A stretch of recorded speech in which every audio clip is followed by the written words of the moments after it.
Hello guys, welcome back to my YouTube channel ease and learning. आज का हमारे topic 3 रहेंगे EDUSAT, webinar and virtual learning, जो आते हैं इंफॉर्मेशन एंड कम्युनिकेशन टेक्नोलॉजी में। सबसे पहले हम देख लेते हैं एजुसेट क्या होता है। GSET 3, also known as EduSET, EDUSAT, is designed for distance learning। जैसे कि जो डिस्टेंस लर्निंग कोर्सेज़ होते हैं, जैसे कि हम किसी और सिटी में हैं और हम किसी और सिटी में या और कंट्री की यूनिवर्सिटी से एजुकेशन प्रोवाइड कर पा रहे हैं, वो एक तरीके की डिस्टेंस लर्निंग होती है।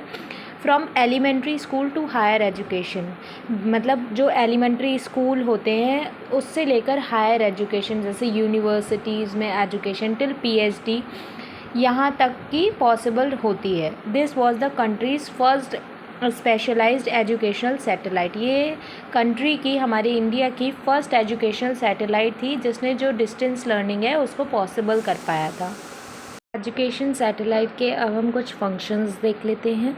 सो the first function is it encompasses the entire geographical territory of the country.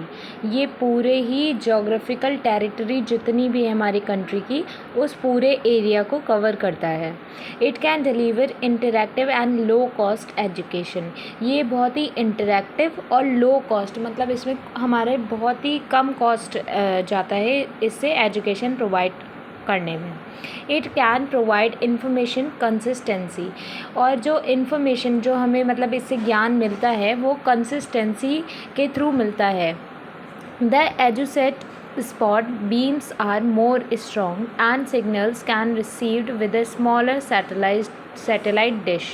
बहुत स्मॉलर सैटेलाइट डिश, मतलब बहुत छोटी सैटेलाइट डिश के ज़रिए भी हम सिग्नल्स को रिसीव कर सकते हैं बहुत ही अच्छी स्ट्रॉन्ग नेटवर्क के साथ, और हम उससे पढ़ाई कर सकते हैं।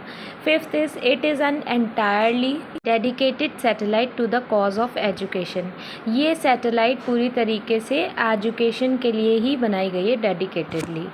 अब हम आ जाते हैं नेक्स्ट टॉपिक पे, जो कि है वेबिनार। सो वेबिनार क्या होता है? वेबिनार एक तरीके का सेमिनार होता है जिसमें जो प्रेजेंटर होता है, मतलब जो सेमिनार कंडक्ट करता है, वो वर्चुअली हमसे इंटरेक्ट करता है, जैसे कि थ्रू लैपटॉप और थ्रू समथिंग जो कि हम इंटरनेट से कनेक्ट कर पाते हैं।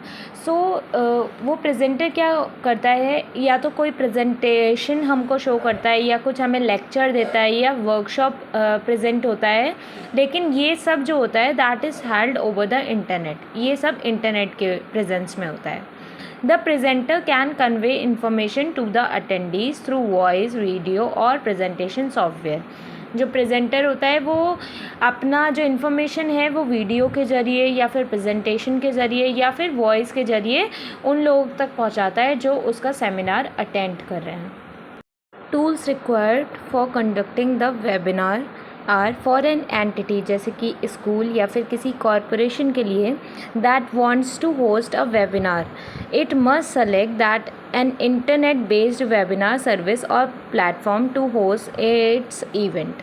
तो ये अगर स्कूल में हो रहा है तो उनको ये देखना पड़ेगा कि उनके स्कूल में इंटरनेट बेस्ड सर्विस है।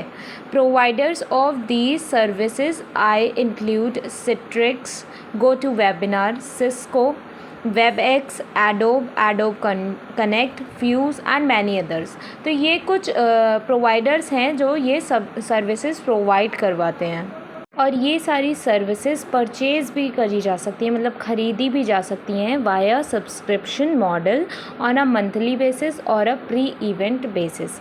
या तो मंथली बेसिस पे आप इन्हें ख़रीद सकते हैं, या फिर इवेंट से पहले आप इसे परचेज़ कर सकते हैं। Now let's move on to the benefits of webinar. So the first webinar is reach a new audience। आप webinar के थ्रू नई नई ऑडियंस तक रीच कर सकते हैं, पहुंच सकते हैं। Second is establish yourself as an expert in field। जिस फील्ड का आप वेबिनार या सेमिनार कंडक्ट कर रहे हैं, आप अपने आप को उस फील्ड में एक्सपर्ट कर सकते हैं। Third is generate content for repurposing. आप इसमें कंटेंट वो भी ऐड कर सकते हैं जो मार्केटिंग का है, या फिर जैसे एडवर्टीज़मेंट भी आप इसमें ऐड कर सकते हैं। फोर्थ इज़ ईज़िली अफोर्डेबल, ये बहुत ही ज़्यादा यूज़र फ्रेंडली होता है, मतलब ईज़िली अफोर्ड कर सकते हैं इस चीज़ को। And fifth is best learning experience हमें मिलता है थ्रू वेबिनार। जब हमारी ऑनलाइन लर्निंग होती है तो हमें उससे बहुत अच्छे से समझ में आता है। अब हम आ जाते हैं तीसरे टॉपिक पे, जो है virtual learning. So virtual learning refers to an environment where students study a digital based curriculum. ये वर्चुअल लर्निंग एक एनवायरनमेंट है जिसमें जो बच्चे हैं, जो लर्नर हैं, वो डिजिटल बेस्ड करिकुलम को पढ़ते हैं by instructors that lecture online via video और ऑडियो। और जो टीचर्स होते हैं, जो इंस्ट्रक्टर्स होते हैं, वो ऑनलाइन प्लेटफॉर्म के थ्रू पढ़ाते हैं, या तो वीडियो से या फिर ऑडियो से। This instruction can take place either in an self प्लेस एसिंक्रोनस एनवायरनमेंट और in a real time synchronous environment. Asynchronous environment जो होता है, उसमें जो इंस्ट्रक्टर होता है, जो टीचर होता है, वो पहले से रिकॉर्डेड लेक्चर कर लेता है और उसके बाद में वो बच्चों को वो रिकॉर्डेड लेक्चर प्रोवाइड करता है। और सिंक्रोनस एनवायरनमेंट में जो लेक्चर है वो ऑनलाइन चलता है, मतलब जो स्टूडेंट्स हैं वो लाइव सीखते हैं। वर्चुअल लर्निंग जो है वो 3 टाइप्स की होती है। First is synchronous. सो जो सिंक्रोनस वर्चुअल लर्निंग होती है वो लाइव स्ट्रीम लर्निंग होती है, मतलब जो बच्चे होते हैं, जो स्टूडेंट्स लर्नर होते हैं, वो इंस्ट्रक्टर को लाइव सुनते हैं। For example Google Meet, Zoom etcetera. जैसे कि हमारी जो ऑनलाइन क्लास होती हैं वो डायरेक्ट गूगल मीट के थ्रू भी हो सकती हैं, ज़ूम के थ्रू भी हो सकती हैं। इसमें जो इंस्ट्रक्टर है वो एक लिंक प्रोवाइड करता है और बच्चे उससे ज्वाइन करते हैं and then live class attend करते हैं। Second type is asynchronous learning. इसमें क्या होता है, ये बिल्कुल सिंक्रोनस लर्निंग का अपोजिट होता है। इसमें जो इंस्ट्रक्टर होता है वो प्री रिकॉर्डेड लेक्चर्स प्रोवाइड करता है स्टूडेंट्स को। जैसे कि मैं ये वीडियो बना रही हूँ तो ये प्री रिकॉर्डेड है और ये रिकॉर्ड होने के बाद में आपको मिलेगी। तो ये एक तरीके से एसिंक्रोनस लर्निंग है। मैंने इसमें ऐड भी कर रखा है, for example YouTube recorded videos. YouTube पे एक लाइव ऑप्शन भी होता है, इसीलिए इसमें पूरा एग्जाम्पल यही आएगा, यूट्यूब रिकॉर्डेड वीडियोस। इसमें जो इंस्ट्रक्टर है वो बच्चों को audio file along with lecture notes भी प्रोवाइड करा सकते हैं। Third type is hybrid. Hybrid में क्या होता है, दोनों तरीके की लर्निंग होती है, एसिंक्रोनस भी और सिंक्रोनस भी। जैसे कि अगर कोई यूट्यूब पे आपको लाइव पढ़ा रहा है एंड देन लाइव पढ़ाने के बाद में वो वीडियो रिकॉर्ड होके अपलोड हो जाए यूट्यूब पे और यूट्यूब पे ही रहे, तो वो दोनों तरीके की लर्निंग हो गई और ये इंटरैक्टिव होती है। अगर आप लाइव क्लास लेते हैं तो आप डाउट सेशन भी, मतलब डाउट सेशन में भी इन्वॉल्व हो सकते हैं, अपने क्वेश्चंस क्वेरीज वगैरह पूछ सकते हैं। और अगर आपको उसके बाद में उसे रिवाइज करना है तो आप रिकॉर्डेड लेक्चर को अटेंड कर सकते हैं। Let's discuss some advantages of virtual learning. So the first advantage, ये पूरी तरीके से स्टूडेंट सेंटर्ड होती है, कन्वीनियंट होती है हर तरीके से स्टूडेंट के लिए। Second is flexibility of time. आप किसी भी टाइम पे कोई भी लेक्चर अटेंड कर सकते हैं as per your convenience. Third, flexibility of space.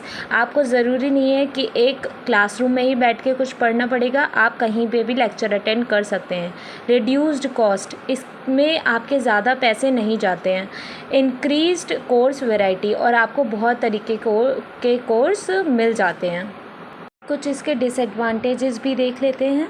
So the number 1 disadvantage is inability to focus on screens. जहाँ पे हम इतने सालों से ऑफलाइन क्लासेस ले रहे हैं, वहाँ पे पूरी तरीके से 1 घंटे 2 घंटे या 3 घंटे के लिए हमें स्क्रीन पे फोकस करना बहुत मुश्किल हो जाता है।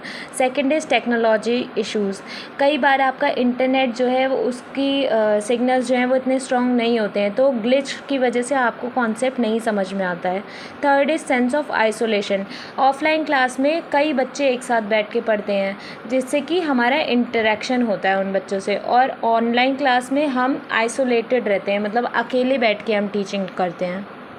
टीचर्स को एक्स्ट्रा ट्रेनिंग की भी ज़रूरत होती है, क्योंकि लैपटॉप कंप्यूटर यूज़ करना बहुत अच्छे से आना चाहिए टीचर्स को।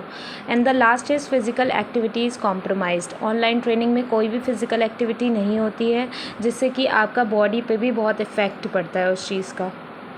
Thank you for watching my video, and if you are liking my content, do not forget to like, share and subscribe to my YouTube channel.